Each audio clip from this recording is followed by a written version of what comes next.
इंतकाम और बदला एक आग है जो इंसान के अंदर पलता है, उठता है। और अब तो ये देखने में आया है कि छोटे से छोटे से बच्चे भी अगर उनके साथ कोई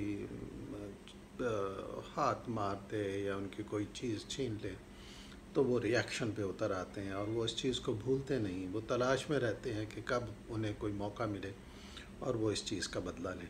ये इंतकाम अच्छी चीज़ नहीं है, ये इंसान को अंदर से जलाती रहती है।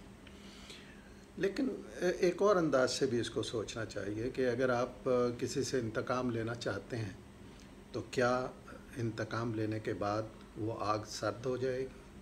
कभी भी नहीं होगी। इंतकाम लेने के बाद आप खुशी महसूस करेंगे, लेकिन वो शख्स जिससे बदला लिया गया है, इंतकाम लिया गया है, वो आराम से नहीं बैठेगा। वो ये चाहेगा कि मेरे साथ जो ज़्यादती हो गई, वो उसको ज़्यादती समझेगा जो बदला लिया गया है, कि मेरे साथ जो ज़्यादती हो गई है मैं इसका बदला ज़रूर लूँगा। और उसके अंदर वो आग भड़कती रहती है और फिर जैसे ही उसे मौका मिलता है वो उसका बदला ले लेता है।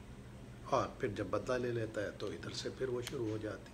तो ये एक किस्म का चेन रिएक्शन शुरू हो जाता है। आपने ये देखा होगा कि ख़बरें अक्सर आती रहती हैं, सिलसिलावार कत्ल गारत गरी की ख़बरें आती रहती हैं कि लोग, एक फ़ैमिली के लोग कत्ल हुए और फिर कुछ सालों के बाद मकतूल की फ़ैमिली के लोगों ने बदला लिया और कातिल की फ़ैमिली वालों को मार दिया।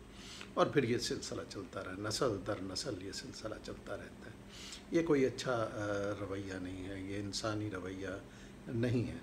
अगर वो शख्स जिसके साथ कोई ज़्यादती हुई वो बदला लेना छोड़ दे, वो भूल जाए उस बात को कि उसके साथ ज़्यादती हुई, वो माफ़ कर दे और अल्लाह से अर्ज़ करे कि वो जिसने ज़्यादती की उसको हदायत दे, तो फिर यकीनन आप इस चेन को तोड़ सकते हैं।